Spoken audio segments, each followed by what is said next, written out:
Le président américain serait prêt à offrir des avantages économiques à la Russie, en échange de la paix. Alors que Donald Trump et Vladimir Poutine doivent se rencontrer en Alaska ce vendredi, le quotidien britannique The Telegraph indique que plusieurs mesures incitatives pourraient être proposées, notamment l'accès aux ressources naturelles de l'Alaska ainsi qu'aux minéraux rares de l'Ukraine. À Kiev pourtant, une partie de la population n'est pas convaincue, craignant qu'il ne s'agisse que d'une réunion de plus. Тому що було вже достатньо зустрічей, перемовин, які обіцяли нам, простим людям, що щось вирішиться, що буде щось найкраще, війна закінчиться. Але, на жаль, цього не трапилось. Тому особисто я не вірю, що буде щось, якісь зміни. À Moscou, la tendance est plutôt à l'optimisme. От встречи я ожидаю мира. Я хочу, чтобы наконец прекратились войны, которые одолевают нашу планету в разных концах. Это неправильно, так не должно быть. Люди, они для чего? Они созданы были для того, чтобы жить в мире, а не для того, чтобы воевать. Le président américain s'est entretenu mercredi avec les dirigeants européens. Ces derniers affirment avoir reçu des garanties que l'accord de cessez-le-feu en Ukraine resterait la priorité. Jusqu'à présent, les efforts de Donald Trump pour faire pression sur la Russie n'ont pas abouti.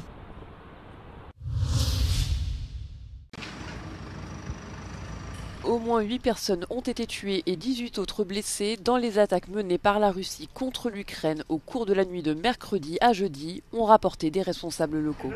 Moscou a fait usage de nombreux missiles et de 45 drones selon l'armée ukrainienne, qui affirme avoir intercepté 24 des engins volants. Les frappes ont été les plus meurtrières dans la région de Kherson, où plusieurs zones résidentielles et infrastructures ont été touchées, mais aussi à Donetsk et Kharkiv.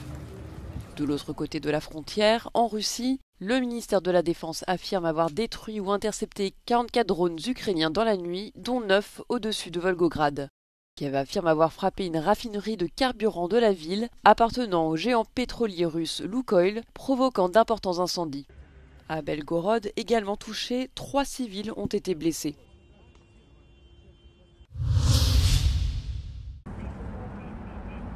Les autorités russes ont annoncé qu'elles limitaient désormais partiellement les appels via les applications de messagerie WhatsApp et Telegram. Il s'agit de la dernière mesure prise par Moscou dans le cadre d'un effort visant à renforcer le contrôle de l'Internet. L'autorité gouvernementale de régulation des médias et de l'Internet a justifié cette mesure par la nécessité de lutter contre la criminalité. Au fil des ans, les autorités russes ont adopté de nombreuses lois restrictives et interdit des sites web. Cet été, elles ont encore restreint l'accès à Internet en procédant à des fermetures généralisées de connexions. Le mois dernier, le gouvernement a également adopté une loi punissant les utilisateurs qui recherchent des contenus jugés illicites.